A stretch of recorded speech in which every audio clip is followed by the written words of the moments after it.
আসসালামু আলাইকুম, welcome to my blog again. So এটা ছিল আমার হচ্ছে জামালপুরের আমার ছোট বোনের বিয়ের ঠিক রিসেপশনের দিন। সো এই যে রাগিয়ে পিছিয়ে বসেছিলাম আর সবাই অনেক শুধু আমার যত দূরে সরে যাও রবে আমার স্তব্ধ সময়টাকে ধরে রেখে স্মৃতির পাতায় শুধু তুমি আমার তবে আজ এত আগামী আলো হয়ে দূরে তুমি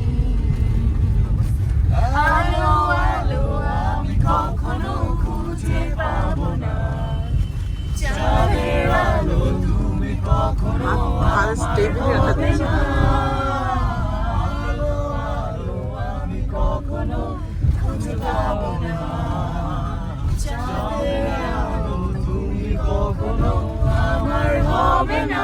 আই নো এভরিওয়ান ইজ বেসুরা, বাট তারপরও ওই গ্রুপের মধ্যে যদি আপনি হচ্ছে এইভাবে গান গান দলে দলে, তাহলে তো অনেক মজা লাগে। সো আমরাও অনেক এনজয় করছিলাম পুরো রাস্তায়। আমরা মনে করেছিলাম রাস্তাটা অনেক ছোট, বাট আলটিমেটলি হচ্ছে অনেক দূর যেতে হয়েছে আর ভাঙা ছিল। ফাইনালি আমরা এখানে পৌঁছে গিয়েছিলাম এবং পৌঁছে গিয়ে দেখি আমরা অলরেডি সেখানে 3:30 গিয়েছিলাম। সো এই তো খাওয়া দাওয়া করার পরে চলে গিয়েছিলাম আমার বান্ধবীর শ্বশুর বাড়িতে। আমার আগের ব্লগে এটাও আছে। সো তখন অনেক ফল গাছ ছিল, কাঁঠালগুলো ছোট ছিল, কিন্তু এখন কাঁঠালগুলো বড় হয়ে গিয়েছে। লিচুর সিজন শেষ হয়ে গিয়েছে, লটকনের সিজনও শেষ হয়ে গিয়েছে। মানে সবই মোটামুটি শেষ, বাট এখন ওই জায়গাটা দেখলাম। এখানে আমরা যখন প্রথম গিয়েছিলাম বরবটি গাছগুলো ছোট ছিল, আর এখানে আমার বান্ধবী তারপরে একজন ছোট ভাই হচ্ছে পেয়ারা পাড়ার প্রস্তুতি নিচ্ছিল এবং পারছিল। এখানে অনেকগুলো ঢেঁড়স গাছ ছিল। ওর এখানে চারপাশে আসলে সব ফসল ফলাদি ভরপুর।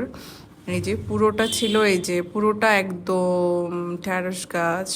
তারপরে যে প্যারা পারলো সেটা আমরা বসে বসে সবাই মিলে এনজয় করলাম। তারপর আমার বান্ধবী একটা আম কেটে আনলো, সেটাও খেলাম। পরে একটু ওদের গ্রামটা হেঁটে হেঁটে দেখছিলাম আমরা সবাই।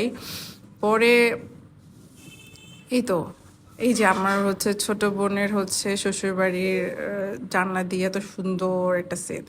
তারপরের দিন আমরা আবার ঢাকায় ব্যাক করি। আসার দিন অনেক হ্যাসেল ছিল আমাদের সাথে, অনেক হ্যাসেল হয়েছিল, বাট ইটস ওকে।